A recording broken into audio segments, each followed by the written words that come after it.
Mess रे आमर गोटे भिन्न धरण होता लिट्टी मुझे देखिली बोले अंडा पोड़ा के देखिली आज्ञा पूरा भल देखिली लिट्टी पूरा गोबर घसी रे पोड़ा है आज्ञा ता सांग को आज्ञा बढ़िया चिकेन गोटे बना जाइला चिकेन पूरा देख कलर मरा है पूरा लंका मारिक टपाटप घरे नंगा है आज्ञा गोटे बनाई आलू बाईगण भरता लिट्टी के आज्ञा ये जिनस सबुठू बेस्ट खाइबा आज्ञा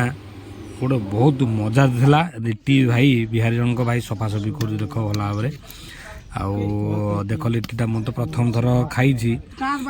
लिट्टीटा बहुत बढ़िया लगी आम ओडिशा लोक तो एमती कहीं पसंद करनी बिहारी मैंने बहुत पसंद करती से बनई आम खाली खाया कथा जहाँ गोटे नुआ जिनस खाइला गोटे बहुत खुशी लगे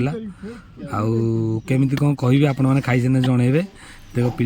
लिटा भल सफासफी कर दिवाह करदे आलू भरता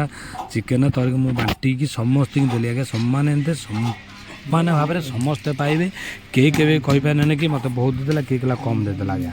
समस्त बांटिकी खुआली रोचे आज्ञा जो मैंने लिट्टी खाई कमेंट माध्यम जनइबे आउ तो खाई आउ गुआघे मारता आहरी बेटर होता रोचे आज्ञा जय जगन्नाथ देखते केते सुंदर भाव लिट्टी चिकेन तरकारी।